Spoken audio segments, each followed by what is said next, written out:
Cette vidéo vous est présentée par la boutique lilojeu.ca, un service personnalisé par une équipe de passionnés d'ici.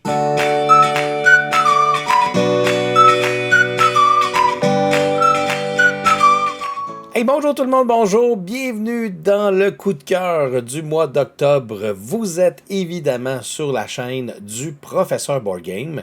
Mon nom est Martin Lafrenière, je suis de la chaîne YouTube de la zone Jeux de société.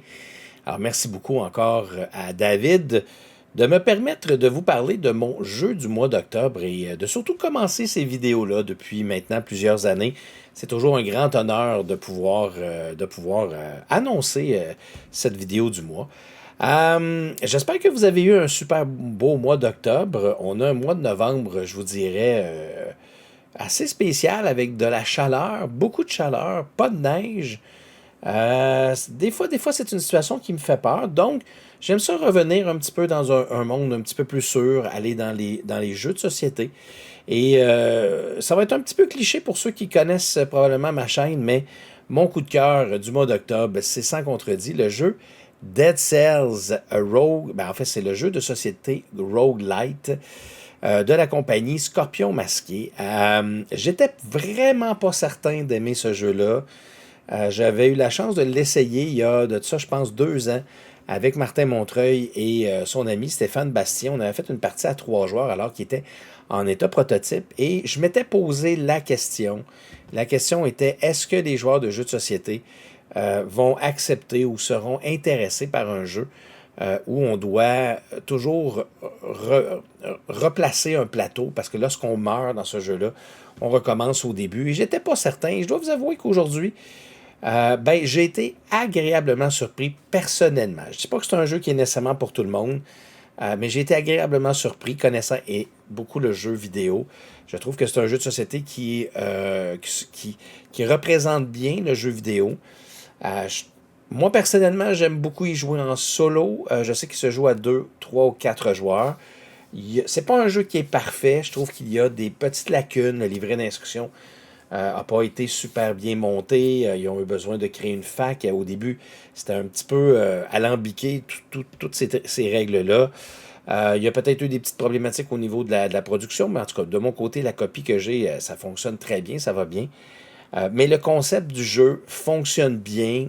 Le fait d'avoir des cartes, faire des combats, choisir des lieux, mais surtout débloquer de nouvelles choses qu'on va pouvoir mettre dans nos parties pour notre prochaine run lorsqu'on meurt, c'est, je pense, qui sauve énormément ce concept de tout ranger pour replacer, encore une fois, le plateau du début. Et on sait qu'avec le temps, on va débloquer des choses, il va y avoir des surprises, on va combattre des boss, on va débloquer des cartes qui vont être de plus en plus fortes. Donc, au début, on a de la difficulté, mais plus on va avancer, plus on va débloquer des choses intéressantes. Il va y avoir des surprises. Donc, oui, de mon côté, j'aime beaucoup, beaucoup, beaucoup Dead Cells. Je suis encore en train de me poser la question de savoir si c'est Dead Cells ou Slay the Spire qui est meilleur. Je ne suis pas encore certain de la réponse, mais une chose est sûre, c'est que mon coup de cœur du mois d'octobre, c'est le jeu Dead Cells de la compagnie Scorpion Masqué. Alors, je vous souhaite un agréable début du temps des fêtes, parce que quand on va se reparler au mois de décembre, on va être très, très, très proche de Noël. Déjà, écoutez, bon temps des fêtes tout le monde, puis je vous souhaite d'avoir beaucoup de bon temps avec votre famille. Et à toi, le prochain, quel est ton jeu du mois? Notre coup de cœur du dernier mois va à Clank Catacombs, qui est un jeu pour 2 à 4 joueurs, les parties de 45 à 90 minutes pour 12 ans et plus. Ceux qui ne connaissent pas Clank de base, c'est un jeu de deck building et de prise de risque. En fait, le jeu original, on avait un grand plateau.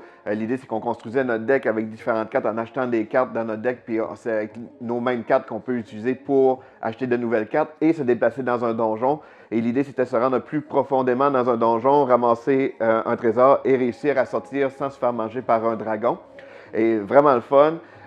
La version catacombe, ce qu'elle apporte de nouveau, c'est qu'au lieu d'avoir un plateau déjà fait, c'est des tuiles d'exploration qu'on va faire. Donc, toutes les fois qu'on se déplace en dehors d'une tuile, on va piocher une nouvelle tuile et on va la positionner dans le jeu. Donc, juste ça, c'est déjà le fun parce qu'on a plus le sentiment d'exploration. Puis, en plus, ça donne une plus grande de rejouabilité aussi.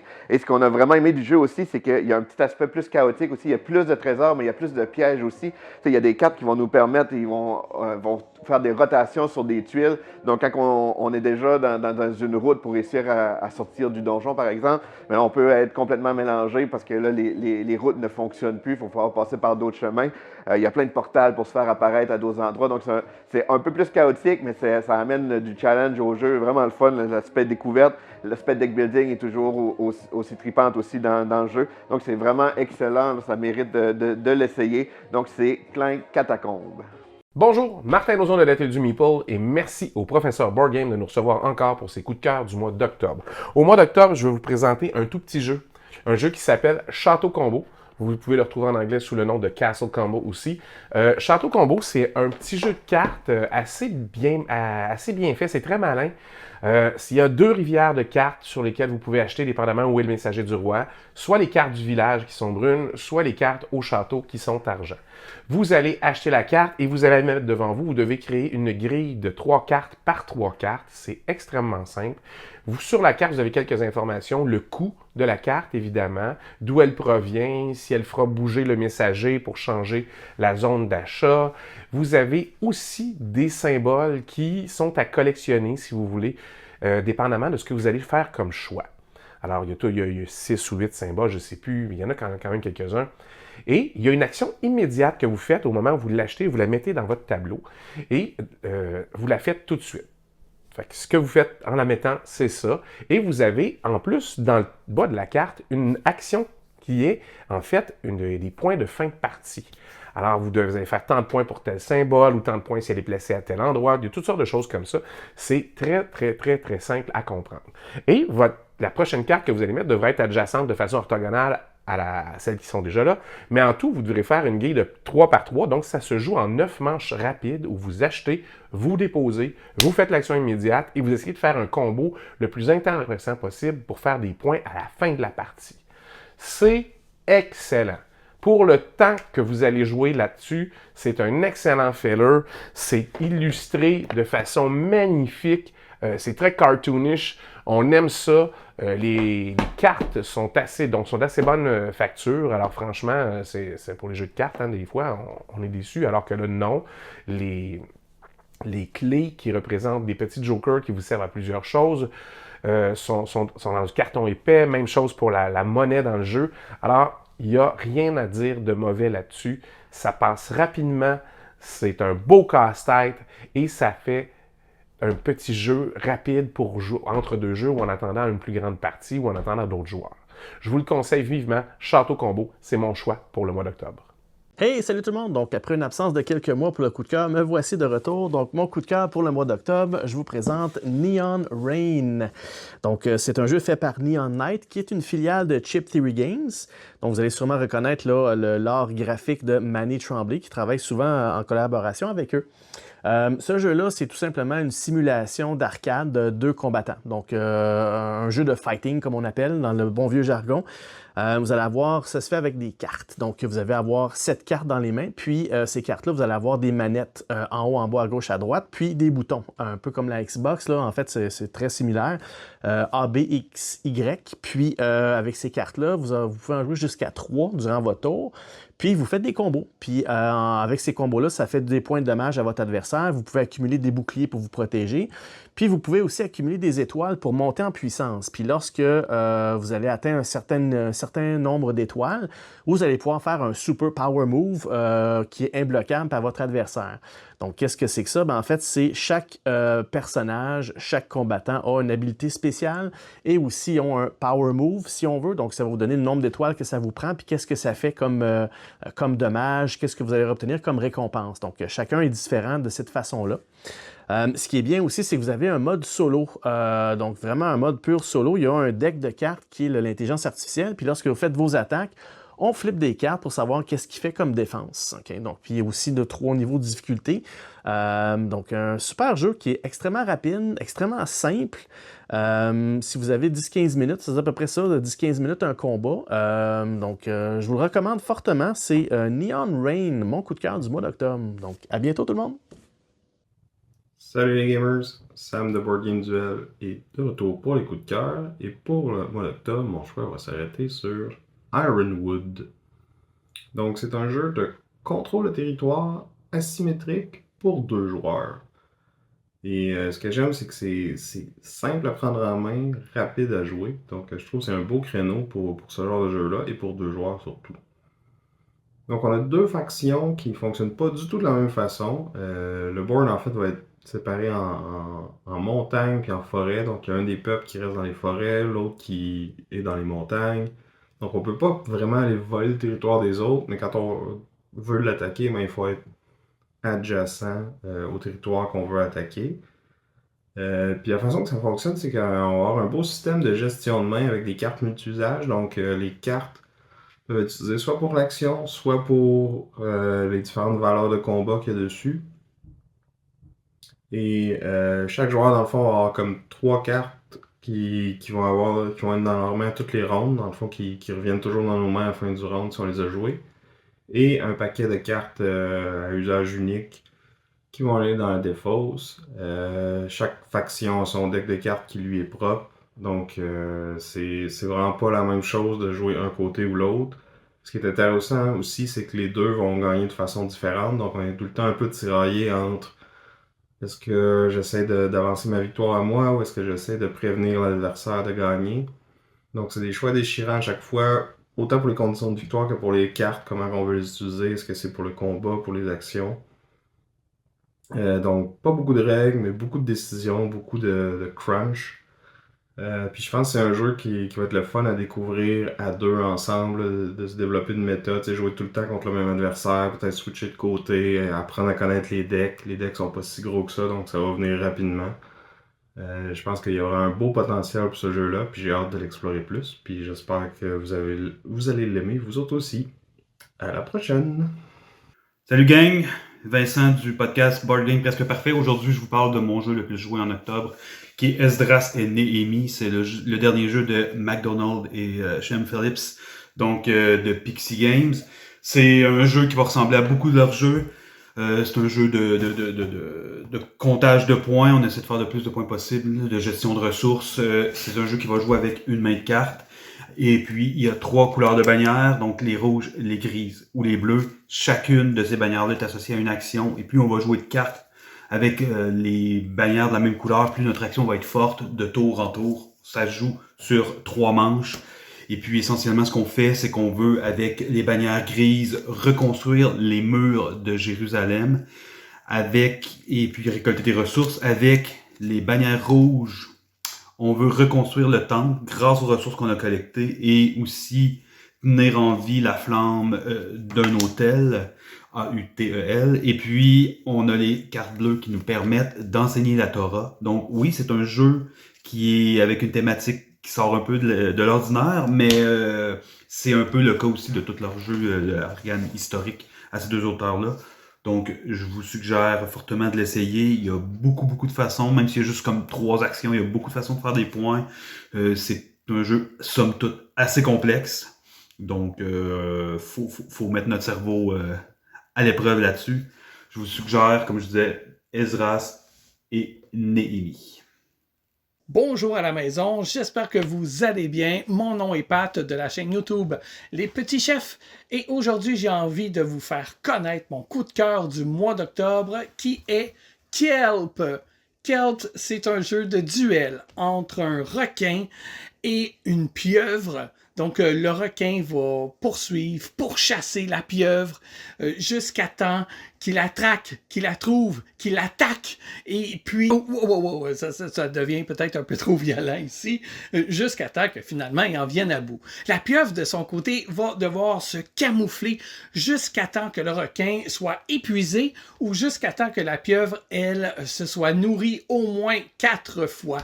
C'est un super jeu à 2 joueurs, c'est vraiment un duel, un affrontement tellement le fun. Les 2 joueurs jouent de façon asymétrique, donc le requin, lui, il va avoir plutôt un backbuilding de dés, où il va devoir poser des dés, soit pour avancer plus vite sur le plateau, ou révéler les blocs de la pieuvre, et aussi l'attaquer. Il y aura ensuite un affrontement entre la pieuvre et le requin. On a 3 cartes en main. Les 2 joueurs ont les mêmes cartes. Si c'est la même carte qui est sortie, le requin a gagné contre la pieuvre. Mais si c'est 2 cartes différentes, la pieuvre a réussi à s'évader. Elle a 2 chances sur 3 de s'évader. Évidemment, la 3e fois, ce sera assurément la même carte. Donc, le requin aura gagné.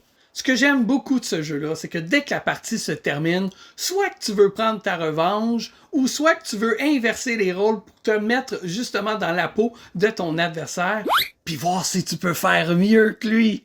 Moi ici, j'ai la chance d'avoir la version de luxe et le matériel est tellement beau. On a des beaux sacs brodés ici. Les figurines sont superbes. La figurine de la pieuvre sert à rien. Elle est très belle sur le bord de la table. On a aussi 2 belles pièces de métal là, ici. Regardez ça. Donc, celle-là remplace le pion de la pieuvre. Tandis que celui-là, c'est juste un pile ou face. Donc, un côté requin, un côté pieuvre. Vous pouvez vous en servir pour faire un pile ou face, savoir à qui vous allez jouer. Là, je jouerai le requin. Et la pieuvre ici peut tenir la pièce. Regardez ça, c'est joli. Donc, c'est mon coup de cœur du mois d'octobre. Kelp, c'est excellent. Malheureusement, pas encore de version française. Je ne sais pas si ça viendra un jour. Espérons-le parce que c'est vraiment un excellent jeu. Je vous dis au revoir et on se revoit peut-être le mois prochain. Salut! Hello again, it's Jay from Cardboard East here today to talk to you about 4 new games that I have been playing this past month. First is Sardinia. This comes from Korea. The publisher is Playte, Playte. They specialize in little tiny games like this. This is really cool though because the box is also the board of the game. Very cool. Sardinia is an old game from Europe, maybe about 20 years old. And think of Concordia, but with area control. And that is Sardinia. And it was a pretty solid game 20 years ago. But now with this, I like it even more. And this has me super excited because this game has catapulted Playte doing other games similar to this. Like Tongo Bunga is also an older game they picked up in this series. And I want to see more games from 20 years ago packaged in this because it just makes it look more modern and it's backpack friendly. Imagine Concordia in this size. I would play the heck out of that all the time because the Concordia box is just obnoxiously shaped. This is Cat in the Tower. This is a dexterity game. And this is the story. The cat Toto is climbing a tower to see the stars because he's hoping to see his dead mother one last time.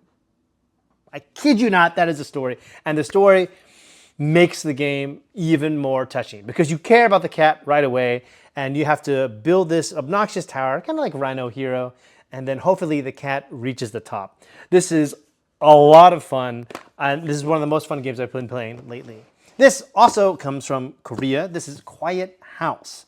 Now, in Quiet House, maybe you can see it here, there is a floor, and there are these tokens here, which it's like a clock, a chair, a mirror, and you have to move the pieces a certain way. And your goal is to make sure that the north wall, like 2 pieces are closer to that. This wall has 2 pieces closer to that. This wall has 2 pieces closer to this. And this wall has certain 2 pieces closer to that. But the trick is you only see 2 of the walls. In fact, the other players only see 2 walls, but none of you see the exact same 2 walls. And you're taking turns moving pieces, and eventually you just vote and to see if everyone's happy. And it's beautifully frustrating. I didn't think I would like it as much as I did, but this is quite possibly a perfect family game. And I played this on Halloween and had an absolute blast. This is Overparked, and it comes from Singapore. And as you can imagine, you pretty much know what this is. This is a tile laying game where you're placing cars in a parking lot. And as far as like tile placement games go that are like this is the best one I've played.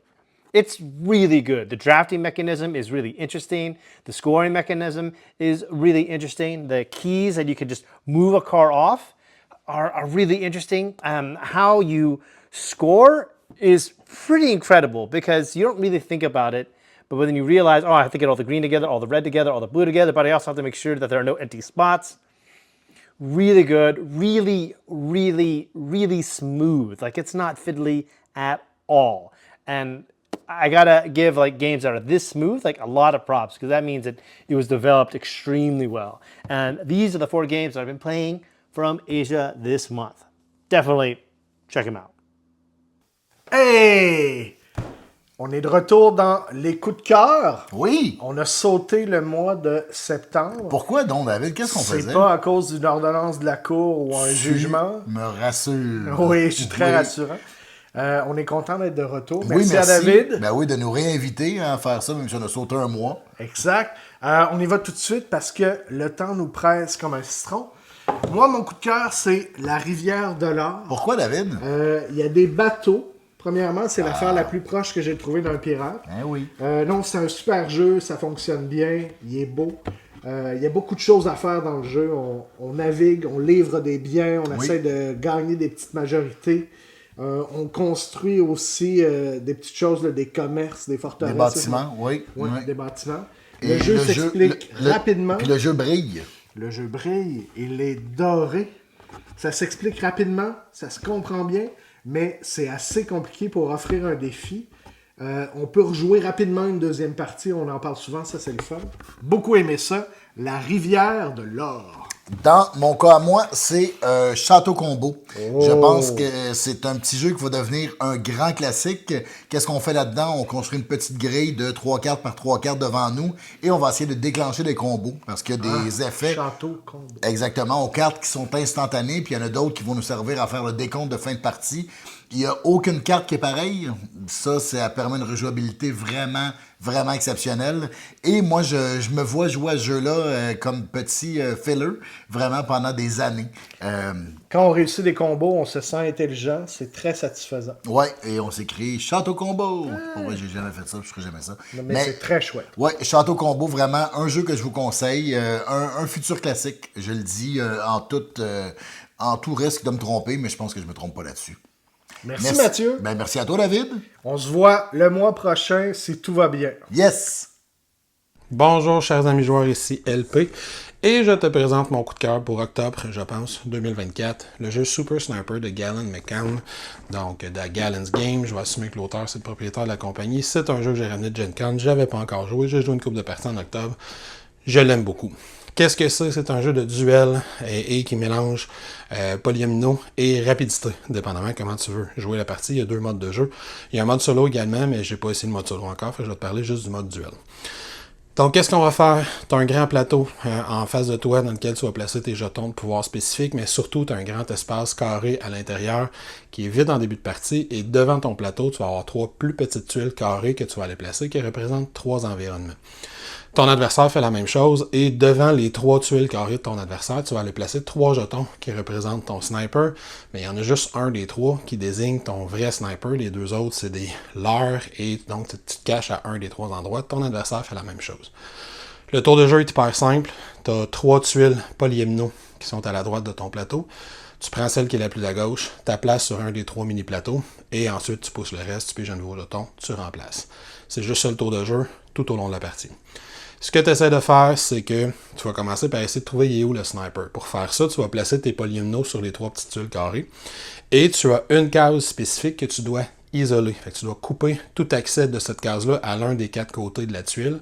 Et quand tu réussis à faire ça, à la fin de ce tour de jeu-là, tu vas pouvoir révéler le jeton qui est en face. Et si tu as trouvé le sniper, tu rentres dans la deuxième phase de jeu. Si tu révèles un jeton sur lequel c'est écrit Miss, ben tu continues à le chercher sur les 2 autres mini-plateaux. Quand tu arrives dans la deuxième phase de jeu, il est très important de noter que les tours sont simultanés, fait que ça se peut que j'arrive dans la deuxième phase de jeu alors que toi, tu es encore dans la première phase de jeu parce que toi, tu es tombé sur un Miss, puis moi, j'ai réussi à trouver le sniper était où. Quand tu arrives dans la deuxième phase de jeu, la petite tuile sur laquelle j'ai trouvé ton sniper correspond à un environnement. Je vais aller prendre une grande carte environnement, un petit peu plus grande, à peu près de cette taille-là, fait qu'un 25 cm par 25 cm, 20 par 20 peut-être plus, et je vais la placer sur mon plateau personnel. Sur cette case-là, sur cette tuile-là, il va y avoir des jetons civils et il va y avoir un jeton qui est mon kill shot, c'est-à-dire toi, ma cible. Je dois continuer à placer des polyomino sur cette tuile-là et tenter d'isoler les 3 civils pour les mettre en sécurité. Je ne veux pas faire d'accident, fait que je vais aller les isoler des 4 côtés. Quand c'est fait, je les enlève. Quand j'ai enlevé les 3 civils, je fais la même chose avec mon kill shot, avec ma cible principale, je dois l'isoler des 4 côtés. Quand c'est fait, je dois me garder la place parce que mon jeton balle a une forme particulière, je dois aller le placer sur ma cible et quand c'est fait, j'ai réussi un kill shot sur mon adversaire, je l'élimine, on fait un 3 de 5. Au bout de 3 victoires comme ça, ben là, il y a une partie qui est gagnée au complet. Rajoute à ça qu'il y a évidemment des cases de certaines couleurs. Si je les recouvre de la bonne couleur, je vais débloquer des petits pouvoirs, plein d'affaires, de pouvoir changer ma ligne de vue, puis j'ai des jetons, de changer des tuiles de place, des trucs comme ça. Il y a une dizaine de snipers, fait qu'avec des pouvoirs tous différents, l'adrénaline, des pouvoirs d'adrénaline spécifiques, des pouvoirs qui vont faire suer l'adversaire. Très intéressant aussi. Fait que j'ai trouvé que c'est un jeu qui amène une super belle twist sur le polyomino. Tu joues en tour simultané et tu peux, si tu veux encore plus de tension, jouer en temps réel où chaque joueur a un petit sablier de 10 secondes. Dans le fond, dès que j'ai fini de faire mon tour de jeu, j'attends que le sablier s'écoule et dès qu'il est écoulé, je peux le tourner puis commencer mon tour de jeu suivant. Si mon adversaire, lui, n'a pas encore fini son tour, faut qu'il finisse avant de pouvoir tourner son sablier puis commencer son tour suivant. Ça fait un mind game super intéressant, ça met beaucoup de tension. Fait que si t'aimes les jeux de polyomino, les jeux de duel, c'est un jeu que j'ai trouvé hyper intéressant, beaucoup de variété, il y a des modes de difficulté pour si je suis meilleur que toi, pour pouvoir monter ma difficulté à moi, puis que toi, tu restes à un niveau de difficulté plus basse pour essayer d'équilibrer les chances. Vraiment, vraiment, vraiment un beau jeu système duel et polyomino. Super Snipers. Bonjour à tous, c'est Marion de la chaîne Je vous explique les règles. Aujourd'hui, je vous parle de mon gros coup de cœur du mois d'octobre, qui est thématique avec le mois, Sorcellerie. Sorcellerie, c'est un jeu uniquement solo de gestion de main et de scénario. Dans ce jeu, vous allez utiliser les familles de sorcières d'un village pour convaincre les jurés que non, la sorcellerie n'est pas forcément mauvaise. Les sorcières que vous allez avoir en main, vous allez pouvoir les placer de 2 manières différentes, soit face cachée, soit face visible. Elles ont à chaque fois un pouvoir pour l'une ou pour l'autre des zones de jeu. Mais attention, comme tout bon jeu solo, il est quand même assez épicé. Dans Sorcellerie, tout est une question de timing. Il faut quand même réussir à prendre son temps et c'est ça que j'apprécie énormément parce qu'en général, quand je joue en solo, j'ai tendance à expédier un peu plus les parties. Là, même en le faisant, ça m'oblige à aller réfléchir. C'est vraiment un jeu super malin. La thématique est hyper bien respectée et quand on le sent, on essaye de voir si on a réussi à convaincre les jurés que la sorcellerie n'est pas quelque chose de néfaste. Dans Sorcellerie, il existe aussi un livret de campagne où il y a plusieurs scénarios, 9 au total, qui vont en difficulté croissante pour vous aider à appréhender le jeu. Je suis d'ordinaire pas extrêmement portée sur les jeux solo, mais la thématique me donnait vraiment envie de l'essayer. La difficulté est là. Les parties sont quand même pas si longues que ça varie entre 30 et 45 minutes, je dirais. Donc c'est super agréable de pouvoir en fait enchaîner les parties, ça motive à le faire. Moi je ressens vraiment l'excitation de savoir quand est-ce que je dois m'arrêter et c'est pas toujours une recette gagnante. Bref, c'est un énorme coup de cœur pour moi ce mois-ci, pour toutes les raisons que j'ai évoquées. En plus de ça, l'ADA est vraiment géniale, la thématique est hyper bien respectée, les pouvoirs des sorcières sont super variés, et comme vous n'allez pas piocher la même main en chaque début de partie, ça va vraiment amener une rejouabilité, une sensation de renouveau à chaque fois. Vraiment, j'adore. Si vous êtes parfois porté à jouer en solo, essayez Sorcellerie. Bonjour, je m'appelle Jean-Louis de la communauté du professeur Board Game. D'ailleurs, je remercie David de me permettre de vous présenter mon coup de cœur du mois d'octobre avec beaucoup de réceptions et de belles découvertes ce mois-ci comme Unconscious Mind, Hellbringer et Tamashii avec un peu de retard pour la VF. mais j'ai choisi de vous présenter Torgal, le jeu de plateau. Torgal est un jeu d'aventure où chaque scénario a une mise en place spécifique ainsi qu'une map dans un livre-jeu sur laquelle les personnages vont aller effectuer des actions comme se déplacer ou résoudre des actions de lieu qui vont mener à des résolutions dans le livre des récits permettant d'avancer l'histoire ou éventuellement d'améliorer certaines actions. L'originalité de ce jeu est à deux endroits. La ligne d'action rangée par ordre d'initiative, où la force de chaque action dépend du nombre d'actions qui ont été faites avant ou dans le tour d'avant, situées à une initiative inférieure. Chaque amélioration, comme par exemple celle-ci, peut éventuellement modifier l'ordre d'initiative. Ensuite, c'est l'utilisation des polyomino. D'abord pour l'exploration, par exemple sur les cartes terrain, où on va pouvoir ramasser toutes les couches recouvertes vont nous permettre de ramasser des ressources. Ensuite, pour les combats, ou un peu comme dans Sleeping Gods, il faut recouvrir tous les cœurs pour que l'ennemi soit tué. Et enfin, pour les blessures qui peuvent être infligées à la suite de combats ou même simplement de loot un peu raté sur les personnages.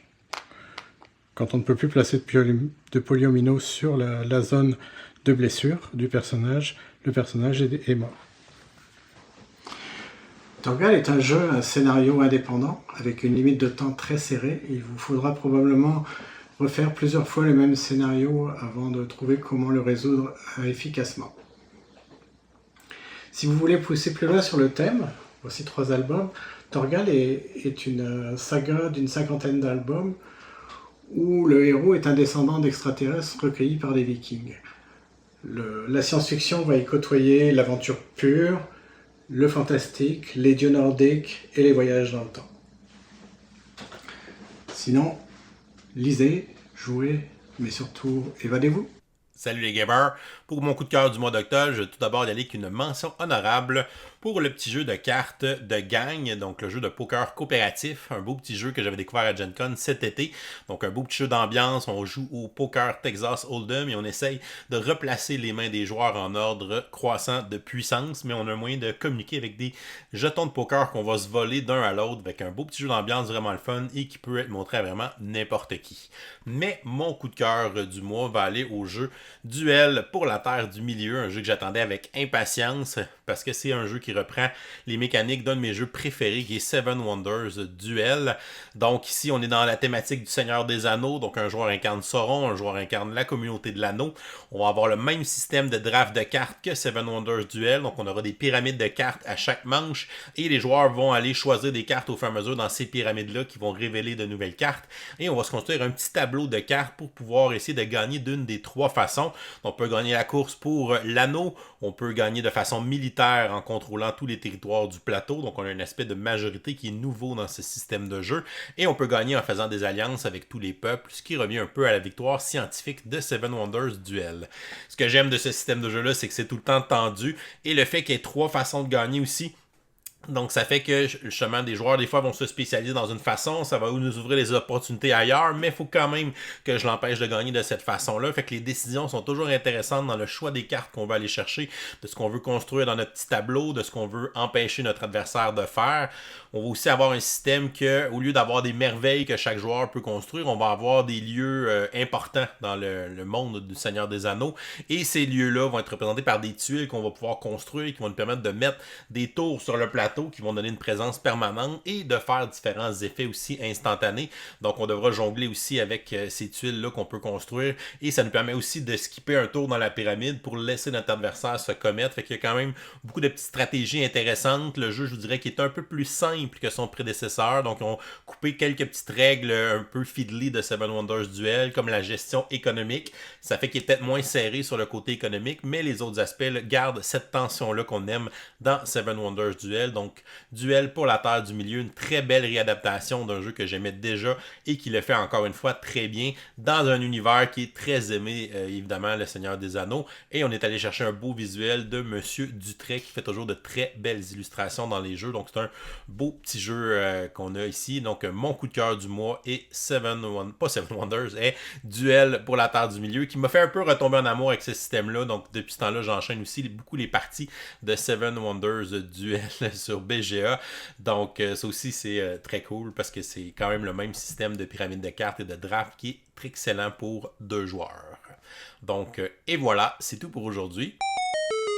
Oh, c'est vrai, on est lundi. On va donc vous donner une question de jour pour participer à notre concours du lundi pour le mois de novembre, dans lequel vous pourriez gagner justement le jeu de gang, le jeu de poker coopératif. Donc la question de jour est très simple aujourd'hui. Quel est votre jeu coup de cœur du mois d'octobre 2024? Vous nous laissez la réponse en commentaire YouTube sous la vidéo pour enregistrer votre participation. Et si vous nous supportez sur Patreon pour au moins 5$, vous aurez aussi une participation automatique à chaque lundi. Donc, bonne chance à tous pour ce concours et encore une fois, un gros merci à tous mes collaborateurs et collaboratrices qui ont rendu ce segment coup de cœur possible. Donc, j'espère que ça vous a donné des bonnes idées de jeux à essayer dans les prochaines semaines. Donc, on se revoit le mois prochain pour une autre vidéo coup de cœur. D'ici ce temps-là, je vous souhaite une excellente fin de journée et continuez de gamer.